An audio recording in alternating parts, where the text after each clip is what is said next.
My girlfriend posted, "Know your worth, queens. Don't settle for less," after rejecting my proposal. I liked the post and added, "Kings too." 6 months later, she saw my engagement announcement. Her panicked call that night revealed, I 29 male. Still can't believe I'm writing this, but here we are. Need to get this off my chest because the last 24 hours have been illuminating. So about 7 months ago, I proposed to my girlfriend, Natalie, 28. We'd been together for 4 years, living together for 2. I thought we were solid. We talked about marriage, kids, the whole future package. She seemed excited whenever the topic came up. I planned this whole romantic evening. Nothing crazy expensive. I'm an accountant, not a tech bro, but meaningful. Took her to the botanical gardens where we had our first date, waited until sunset by the fountain, got down on one knee with a ring I'd saved 6 months for. Classic solitaire, exactly what she'd pointed out she loved. She said no. Not "I need time to think" or "let's talk about this." Just no. Said she wasn't ready. Felt like we were moving too fast after 4 years. Needed to find herself and explore what's out there. I'm standing there with a ring like an idiot while families are watching. The drive home was silent. She moved out 3 days later to stay with her friend Melissa. We were done. Just like that. Here's where it gets interesting. That same night, she posts on social media, "Know your worth, queens. Never settle for less than you deserve. Chaff level up, boss babe, know your value." The comments were exactly what you'd expect. "Yes, queen. You deserve the world. Never settle." Her friends hyping her up like she just escaped from prison instead of rejecting someone who loved her. I sat there at 2 a.m. scrolling through this. 4 years. I supported her through her career change, helped her pay off her student loans, was there when her dad got sick. But apparently, I was something to settle for. So I liked the post. Then commented, "Kings too." The silence after that was deafening. She deleted my comment within an hour, but not before mutual friends saw it. Whatever. I went into autopilot mode. Work, gym, sleep, repeat. Deleted social media apps from my phone, focused on myself. Started therapy because why not? Best decision ever, BW. Helped me realize I'd been making myself smaller to make her feel bigger. About 2 months later, my coworker Jenna, 26F, asked if I wanted to grab coffee after a brutal audit we'd survived together. Just as friends, she knew about the breakup. We started hanging out. She was different, direct, knew what she wanted, appreciated things I did instead of always wanting more.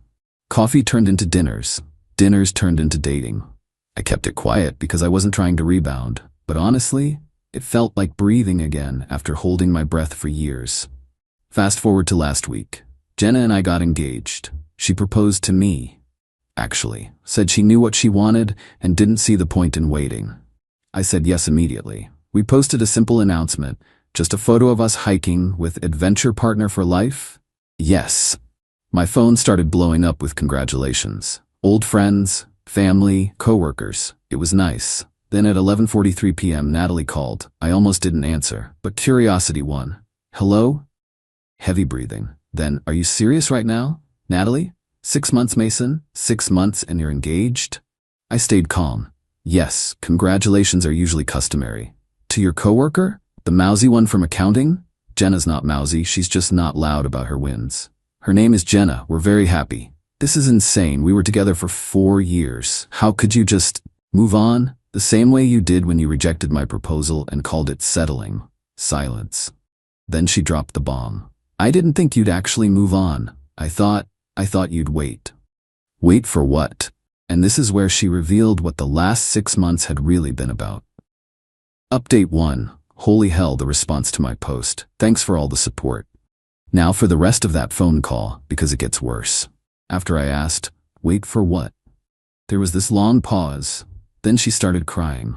Not sad crying, frustrated crying. I needed to see what else was out there, okay? Melissa kept telling me about all these guys she was meeting, investment bankers, lawyers, entrepreneurs. She said I was too young to settle down with the first serious boyfriend I had. I laughed, actually laughed. So I was a safety net? No, I wanted to be sure.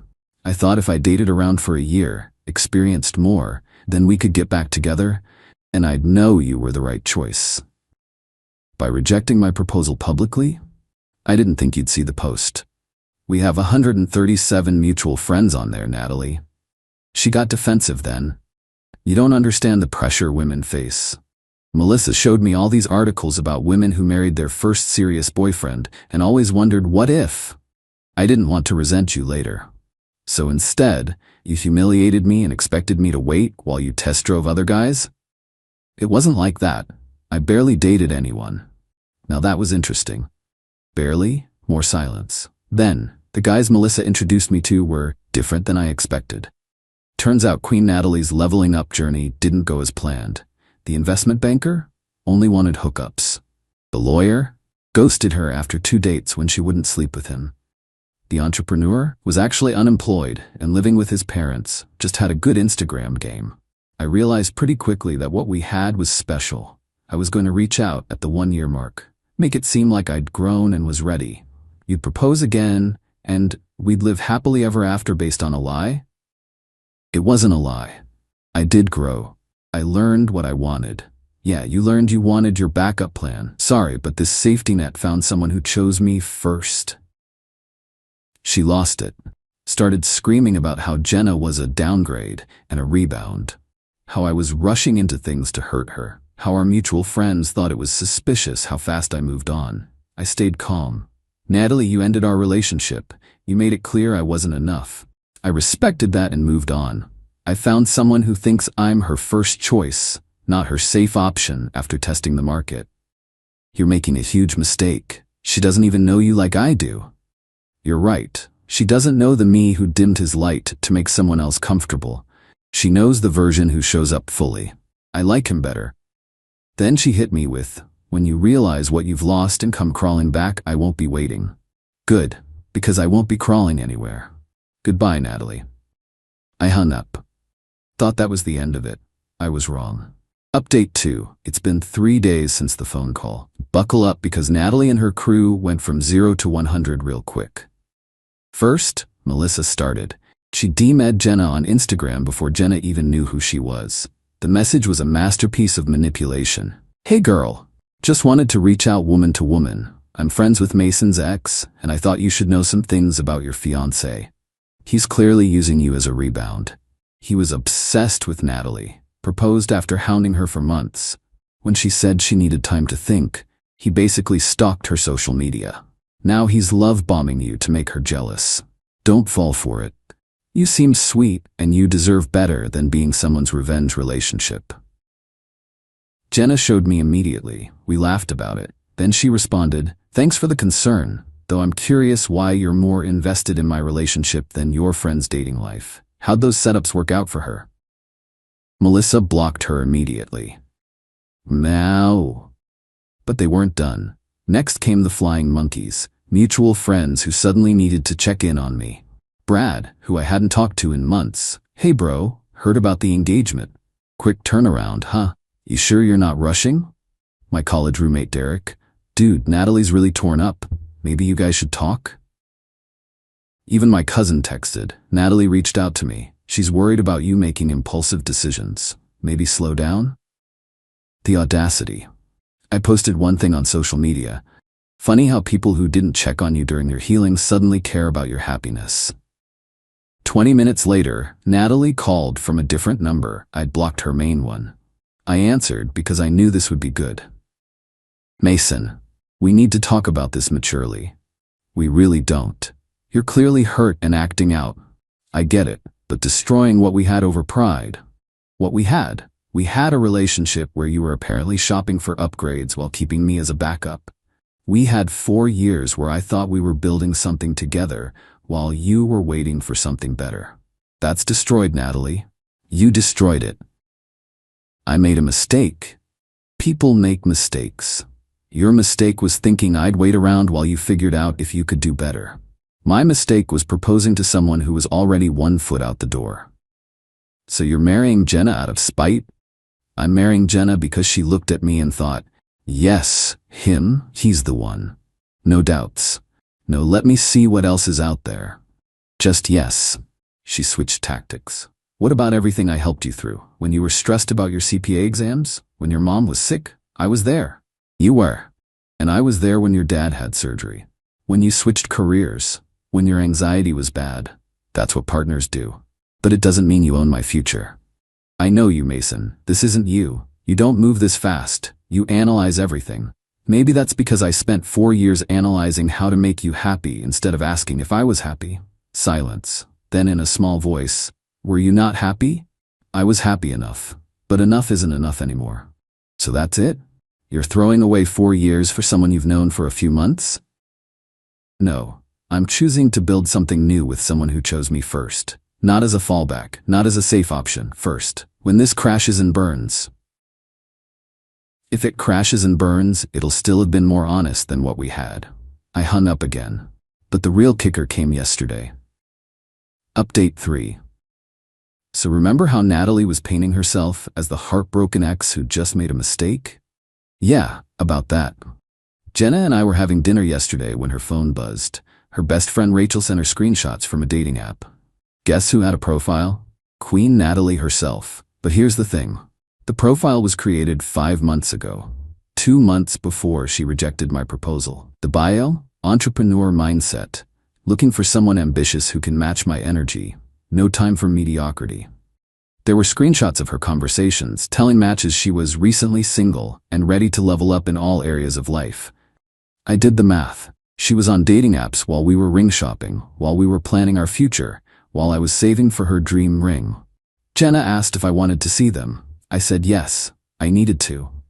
The messages were enlightening. Her talking about how her ex was sweet but lacked ambition, how she needed a man who could provide the lifestyle I deserve, how she was too young to settle for comfortable. One guy asked what ended her last relationship. Her response? I outgrew him. He was content with mediocrity. I need excellence. Mediocrity. 4 years, helping each other through life, building something together. Mediocrity. But the best part? The last activity on the profile was from 3 days ago. After our phone call, after her tears about making a mistake, she updated her photos and bio. Phoenix rising from the ashes. Know your worth and add tax. I sat there staring at these screenshots and just laughed. Not bitter laughter, relief, because I finally saw it clearly. Then, as if the universe wanted to drive the point home, Natalie texted from another new number. Mason, I've been doing a lot of thinking. I'm willing to forgive you for moving on so quickly if we can start fresh. I see now that you needed to feel wanted. And I accept my part in that. We can work through this. She's willing to forgive me? I screenshot that text and finally posted on social media for the first time in months. When someone shows you who they are, believe them. Grateful for the lessons and even more grateful for the future. Also, pro tip, if you're gonna play games, make sure you're not leaving receipts on dating apps. Tag Jenna with, thanks for choosing me first, always. My phone exploded. Our mutual friends who'd been getting Natalie's version finally saw the truth. The messages started rolling in. Dude, I had no idea. She told us you ghosted her after the proposal. Wait, she was on dating apps while you were together? Derek called. Bro, I'm sorry. She made it sound like you went crazy after the rejection. I should have known better. Even my cousin texted, well, this is awkward. She definitely left out some details. My bad. But Natalie's response? This is where she really showed her true colors. Final update.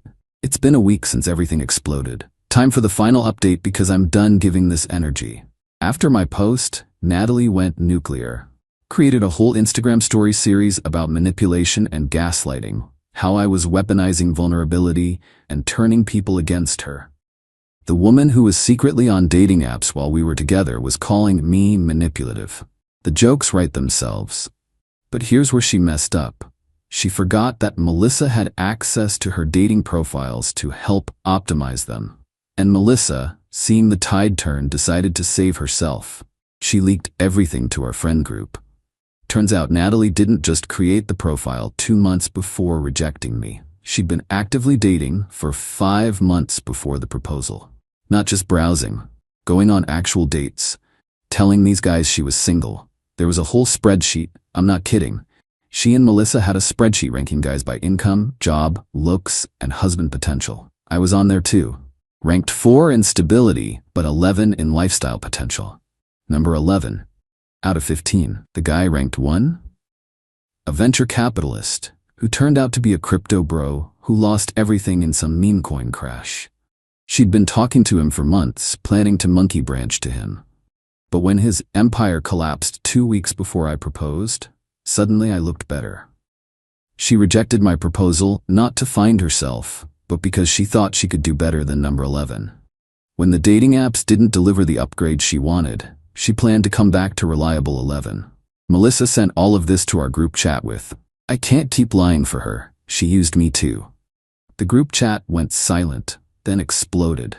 People were mad, not just at the cheating, but at the manipulation. How she'd made everyone pick sides based on lies. How she'd painted me as the bad guy rushing into a rebound. Natalie tried damage control. Posted about fake friends and betrayal. How everyone was misunderstanding the situation. Then the ultimate victim card. As a woman, I'm not allowed to have standards without being crucified. Standards. That's what she called it. She started losing followers by the hour. The guys she'd been talking to while we were together started sharing their own screenshots. One included her saying she was waiting for her boyfriend to propose so she could see the ring before deciding. She was going to judge whether to say yes based on the ring. Not our relationship, the ring. Then came the final attempt. She showed up at my apartment building. Thankfully, I'd already given security her photo, always thinking ahead now. They called me. "There's a Natalie here demanding to see you, says it's an emergency." Is she injured or in immediate danger? No, sir. Then it's not an emergency. Please ask her to leave. If she refuses, call the police. She left, but not before causing a scene that multiple residents filmed. One video made it to TikTok, entitled "X Causes Scene at Apartment Building Because Her Backup Plan Got Engaged." It went mini viral. 800K views last I checked. Yesterday, I got a final text from yet another number. "Congrats, Mason. You won. You destroyed my reputation and turned everyone against me. Hope you're happy with your downgrade. When she cheats on you, and she will, remember that you had someone who loved you enough to want to be sure. But you couldn't wait. Your ego couldn't handle it. Enjoy your mediocre life with your mediocre wife. You two deserve each other." I didn't respond. Just forwarded it to my lawyer friend who's been documenting everything in case I need a restraining order. But here's the thing. I am happy. Genuinely, boringly happy. Jenna and I cook dinner together. We laugh at dumb TV shows. She leaves me notes in my lunch. I surprise her with flowers just because it's Tuesday. We're planning a small wedding because neither of us needs to prove anything to anyone. She saw me at my lowest and chose me anyway. I saw her at her most genuine and chose her back. No games, no spreadsheets, no backup plans. Natalie's right about one thing. We do deserve each other. As for her, last I heard, she moved back to her hometown, deleted most of her social media. Melissa posted some vague quotes about learning who your real friends are and growth through adversity. The Instagram post about knowing your worth? Still up. My comment is gone, but the internet remembers everything. Someone made it into a meme template. Know your worth, Queens, followed by screenshots of her dating profile while in a relationship. It's brutal, but I didn't make it or share it. Funny thing about worth, it's not about what you think you deserve. It's about what value you bring. I learned that the hard way. So did she. Anyway, I'm done with this chapter. Wedding planning is actually fun when you're with someone who wants to marry you, not the idea of what you could be manipulated into becoming. To anyone reading this in a similar situation, when someone shows you through their actions that you're an option, not a priority, believe them. Don't wait for them to figure out your value. Find someone who knows it from day one. And yeah, kings, know your worth too. Peace out. Edit. For everyone asking, yes, Jenna knows everything. She read all these posts before I posted them. She laughed at the spreadsheet and said, "Only number 11? Babe, you're clearly a top 3 in the right person's list. She's the real MVP." Also, to the people saying I moved too fast with Jenna, maybe? But when you've spent years in a relationship where you're constantly auditioning for someone's approval, being with someone who just knows is refreshing. We're not kids. We know what we want. Why wait? Final edit. Natalie found this post. Got a long email from a lawyer about defamation and emotional distress. My lawyer friend says it's nonsense. Truth is a complete defense, and I have receipts for everything. She's demanding I take it down and pay her $15 for damages to her reputation. The same reputation she destroyed herself by cheating and lying? Sure, Jan. My lawyer sent back a simple response. All statements are factual and documented. Please cease contact with my client. Any further harassment will result in appropriate legal action. Radio silence since then. Living well really is the best revenge. That and having a fiancé who finds the whole situation as absurdly funny as I do.